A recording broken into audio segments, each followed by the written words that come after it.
Hello everyone, welcome back to our channel. আশা করি আপনারা সবাই ভালো আছেন। এই যে আমিও কিন্তু বেশ দারুণই আছি। বারটা হলো সোমবার, তার জন্যই বাবার বেলপাতা দিয়ে বাড়তি আজকের ব্লগটা শুরু করলাম।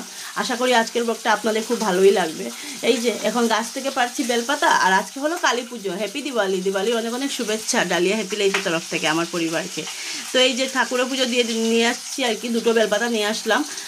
তো আর এই যে এখন সব বাসন আর কি মেজে রেখে দিয়েছিলাম, তো এগুলো দিয়ে এখন পুজো দিয়ে দেবো। আর সবচেয়ে বড় কথা কি, আজকের দিনটা যদি সকাল সকাল পুজো দিতে পারতাম খুব ভালোই হতো, কিন্তু ওই যে টাইম পাওয়া যায় না, সব কিছু একা হাতে সামলাতে হয় সংসারে সব কিছু, তার জন্য। আর এই যে আমি ডেলি প্রদীপ নামাজের থালাটা একটু মেজে দিই, কারণ যেহেতু ধূপকাঠির ইয়েও পড়ে না, ছাইটা এগুলো পড়ে দেখতে একটা কীরকম লাগে না, তো এরকম আর। আর সব দিন বলবো না, সব দিন মাজাও হয় না। তো এই যে এখন ভাত খেয়ে উঠে বসলাম। আজকে কিছু খাওয়া দাওয়া কিছু শেয়ারও করিনি, শুধু বাঁধাকপি ঘন্ট করেছিলাম আর ডাল ডুল বানাইনি, কারণ নিরামিষ না, আর মামাম খেতেও চায় না ডাল ডুল, আর আমারও ভালো লাগে না খেতে। আর পাঁপড় ভাজা করেছিলাম, আর কিছু না। তো এখন কাটছি সুপারিগুলো, এগুলো আর কি ইয়ে দিয়ে একটু ইয়ে করে হাফ করে রোদে দেবো, তাহলে খাওয়া যাবে। আমি কাঁচা সুপারি খেতে পারি না। দেখাই দাঁড়, বসেছি মোবাইল রেখে মোবাইল দেখছিলাম। এই যে এগুলো আর কি ইয়ে করলাম, কী করে এটারে হাফ করব। আর মামামকে দেখো, মামাম ছুলে দিল, আর এগুলোও করবো। ফ্যানের তলে বসে করলে না এতটা লাগে না শরীরে, বাইরে যা গরম। বাজে 3টে। আমি এখন এই যে সুপারিগুলো সব মামাম ছুটিয়ে দিল, আমি একটু অল্প একটু মিডিল দিয়ে আর কি কেটে রাখলাম, কালকে রোদে দেবো। একটা দেখো পপ মারতো, এগুলোই ঠিক আছে।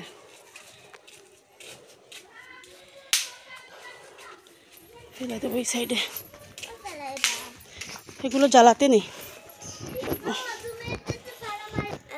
তো এই যে আমাদের গরম জলের লাকড়ি, কয়েকদিন পর থেকে এখানে মারে না, সব জায়গায় ফোটে না, পাকায় মারো। সিনটেক্সের নিচে রাখা আছে, বৃষ্টি উষ্টি লাগে। আমি এখন ঘর ঝাড় দেবো, আর কাপড়গুলো মোটামুটি শুকিয়েই গেছে।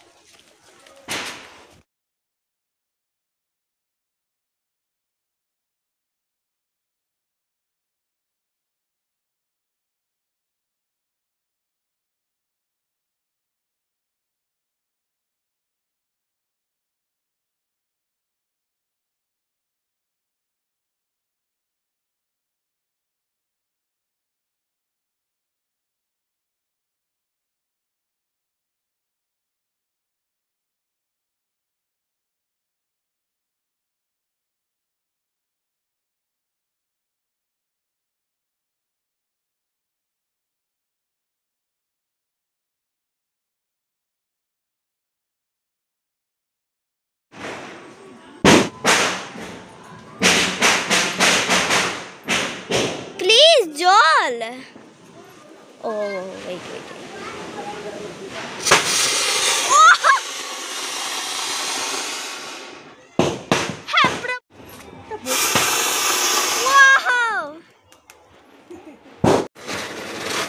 ও ইয়া ও মা আমার সামনে করছত নেই এখন গুড়া গুড়া।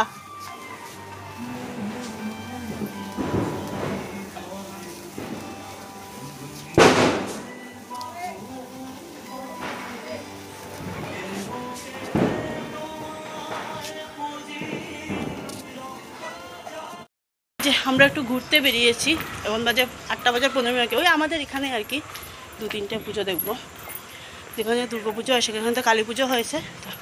তো ঘরে আর তোমাদের সাথে ভিডিও অন করার টাইমও পাইনি। আছে মা, আমি আর মামা। যে এই শাড়িটা লাগিয়েছে এরকমই সাজিয়েছে।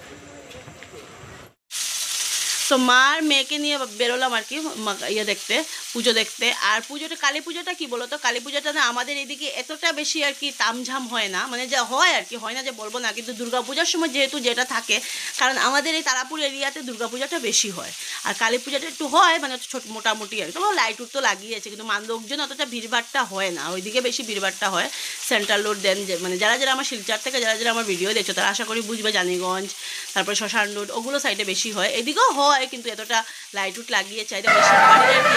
এবছর পুজো কত বছর পূর্ণ হলো বলে খুব সুন্দরই করেছে পুজো, লাইট উঠ লাগে। আমাদের রায়গড়ও হয়েছে, আর ওই দিকেরগুলো দেখিনি। যেই স্কুলে আমি পড়াশোনা করেছি সেই স্কুলে একটা পুজো হয়, দেন আরেকটা যেখানে বাজার করতে যাই ওইখানে একটা পুজো হয়, ওগুলো দেখা হয়নি।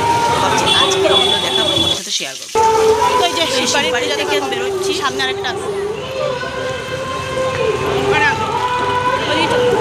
যে খাদা এটা হলো একটা স্কুলের সামনে আর কি, এনএমআ স্কুল আর কি, এটাও ইংলিশ মিডিয়ামই। তো ওইটার সামনে আর কি এই পুজোটা হচ্ছে। এখানে দুর্গাপূজা হয় না, এখানে জাস্ট শুধু কালী পুজোটাও হয়। তো মাটাকে মূর্তিটা আর কি কৈলাসেরই আর কি, খুব ভালো লাগলো দেখে। আর অমাবস্যাটা অনেক তাড়াতাড়ি ছিল, পুজো হয়ে যাচ্ছে এই বছর, তো তার জন্য দেখো আর এখান থেকে মানে চলে যাবো। মাম্মাম হাঁটতেই চায় না, আর আমি আর বলিনি, মানে মা বললো চল, আমি বললাম আর বাধ্য ছাড়ো, দরকার নেই, কালী পুজো তো ওই 2-1টা দেখছি হয়ে যাবে। দেখো মাকে কত সুন্দর লাগছে। ঘরে এসে যে বাবা নিয়ে এসছে ঠান্ডা আর কি বোতল, কী জানি এটা কী জানি নামটা জানি না আমি, মিষ্টি ওগুলো নিয়ে এসছে আর কি আসার সময় দোকান থেকে, তারপর তো দিলাম আর কি। আর আমাদের ঘরে তো মা আছেন, তো ওনারও আর কি ভোগ জলে প্রসাদ সব খেলাম। তো এই যে এসটি প্রায় 8 ঘন্টার মতো হলো, এখন কয়টা বাজে, 10টা বাজার 15 মিনিট বাকি। আর আমাকে কীরকম লাগছে মনের মধ্যে, সত্যি কথা বলতে একদম খুশি নেই, সত্যি কথা। ওকে ছাড়া পুজোটা আমি কি বলবো, বুঝতেই পারো, মানে যাদের সবাই বুঝবে না, যাদের বর বাইরে থাকে তারা বুঝবে, সবাই বুঝবে না, সবাই ভাববে বোধহয় এটা বোধহয় আমি আদিক্ষেতা করছি। যতই ফোন করে যতই বড়, কিন্তু পাশে থাকলে একসাথে ঘুরলে যেটা মজা সেটা সত্যি কথা। তো এই যে বেরোতে তো হবেই, মেয়েকে নিয়ে তো বেরোতেই হবে, এরকম তো আর রাখতে পারবো না যে বেরোবো না, এরকম করে চলবে না, আর একা একা তো চলতে হবে। কারণ আর তবে মেয়ের মাদের তো প্রবলেম নেই, আর 3-4 বছর পরে আমার মেয়েও আমার বড় হয়ে যাবে, তবে তো আছে না। তো মাকে নিয়ে বেরোলো, আমার মা, আমি, মাম্মাম বেরোইছি। তো বেরিয়ে কি করব, কয়েকটা পুজো থেকে চলে আসছে, টাউনের দিকে যাইনি, আর যাবো না, কারণ বোমের তো ভয় লাগে, খুব বেশি বোমের থাকে। কালকেও বেরোবো, তো ভিডিও দেখতে থাকবো। এখন ভাত বসাবো, চেঞ্জ করব।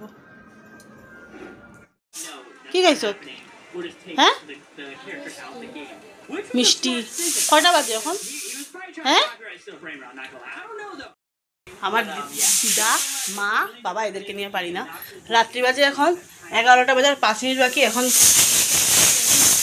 তাহলে ভাত কোথায় খাবে, কোথায় সত্যি।